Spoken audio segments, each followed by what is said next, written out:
dalam posisi berdiri. Jadi kita akan melakukan ice breaking. Nah, ini ice breakingnya ikuti kata-kata saya. Oke, bisa? Bisa. Merah-merah, biru-biru. Merah-merah, biru-biru. Biru-biru, merah, kuning. Biru-biru, merah, kuning. Merah-merah, kuning, biru. Merah-merah, kuning, biru. Ada berapa warna kuning? Ada berapa warna kuning?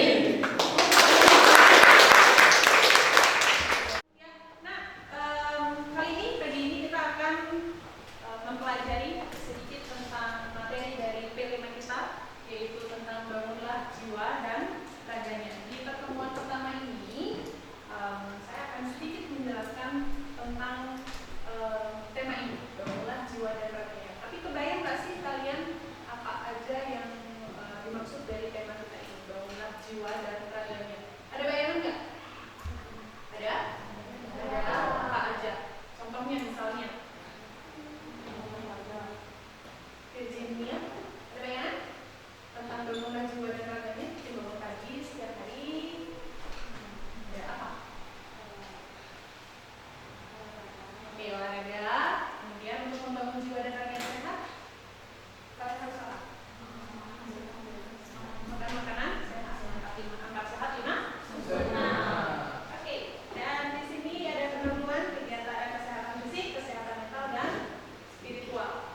yang dilakukan secara berulang-ulang oleh seseorang atau sekelompok orang terhadap individu lain yang dianggap lebih lemah atau lebih rentan.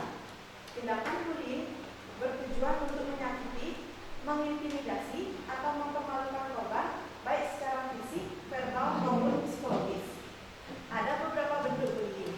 Pertama, bullying fisik, melibatkan kekerasan fisik seperti memukul, menendang, mendorong, atau merusak barang milik korban.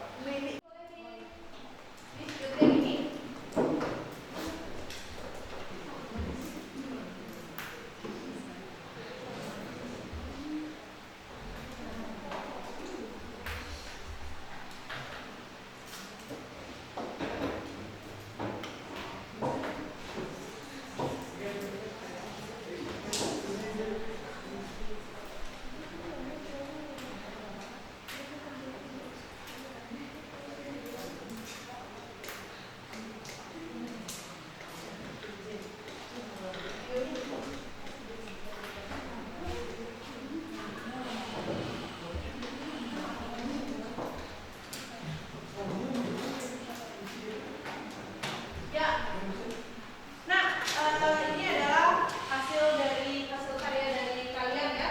Jadi poster-poster ini nantinya akan ditempel di meja kita supaya kasus-kasus bullying itu tidak ada lagi di sekolah kita khususnya. Karena anak-anak, yang namanya anak-anak ya, kalau kalian sudah dapat membuli teman-teman kalian, itu adalah sesuatu hal yang sangat istimewa menurut anak-anak generasi Z. Benar nggak? Kalian kan generasi Gen Z ya. Jadi dari poster di depan ada yang bisa menyimpulkan nggak bagaimana bullying itu sendiri, bagaimana kasus-kasus bullying di sekolah kalian, bagaimana kasus perundungan di sekolah yang atau di kasus-kasus perundungan di televisi yang pernah kalian lihat atau pernah kalian tonton. Ada kesimpulannya? Ada yang bisa membantu saya? Boleh share? Kesimpulan dari poster tentang bullying adalah bahwa tindakan bullying baik secara fisik, verbal maupun online memiliki dampak negatif yang signifikan terhadap korban, seperti merusak rasa percaya diri, kesehatan mental, dan hubungan sosial. Poster biasanya menyampaikan pesan bahwa bullying harus dihentikan dengan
Jadi terima